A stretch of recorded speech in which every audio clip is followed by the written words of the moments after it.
On the domestic front, Cameron has pledged to reduce public spending. But he's also indicated he wants to create what he calls blue-collar conservatism. That is, a conservatism that appeals to the working class by not taxing those who are on the minimum wage and creating apprenticeships for young people. Now, quite how he will manage this, whilst at the same time cutting £12 billion from the welfare budget, is anybody's guess.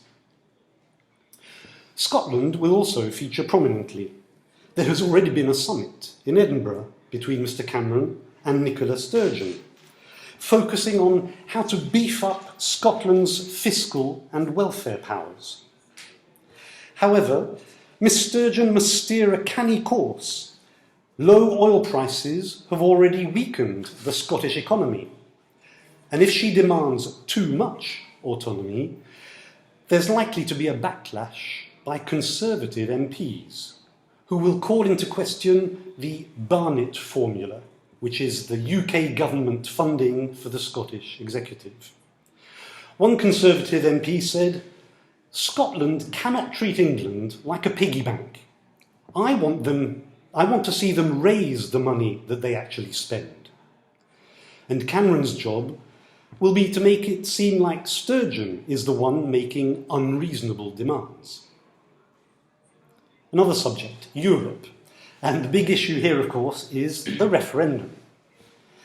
The original intention was for the Prime Minister to take his time with his European partners and organise the referendum in 2017. Now, with elections in France and Germany that year, this is no longer possible. So the referendum will have to take place next year. Whilst feasible, this is problematic for Cameron. Rushing his European partners will not do him any favours. Germany has already said that there will be no quick fixes to the treaties. But not reforming the EU sufficiently will play into the hands of the no factions.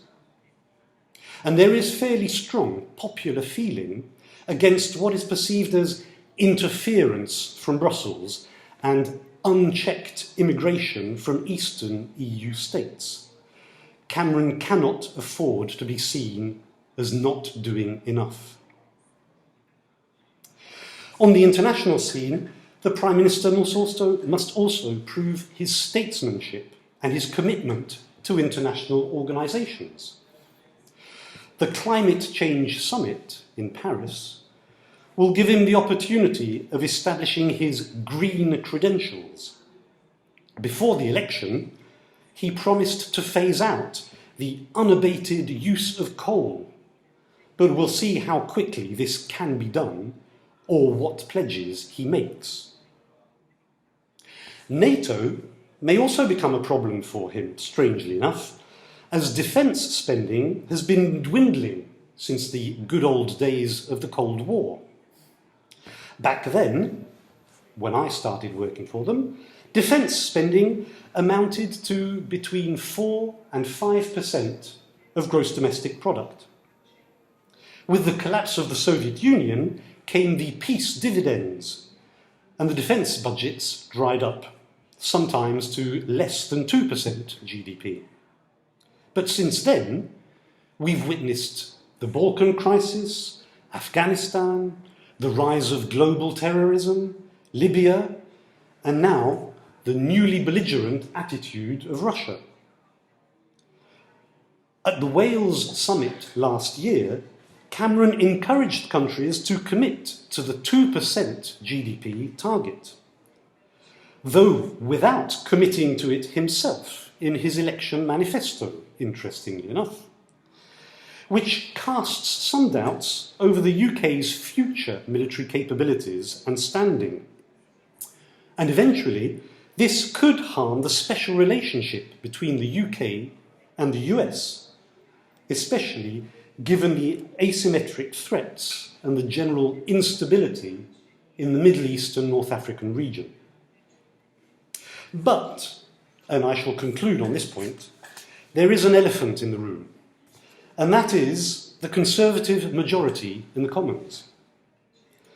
This majority is only 6 officially, even if some small parties always side with the Conservatives. But on many issues, the backbenchers will demand promises and concessions from the Prime Minister, ultimately making him go further than he would like, such issues as the EU, Scotland, welfare cuts, and so on.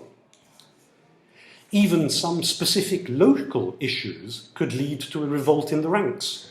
For instance, the expansion of London's airport capacity. The charismatic Boris Johnson, Mayor of London with floppy hair, and now newly elected MP, is against expanding Heathrow Airport. Cameron himself in 2010 said, "No ifs, no buts, no third runway at Heathrow." However, if the Airport Commission recommends it, there will be hell to pay. On this, like on so many other issues, there is very little wriggle room for him.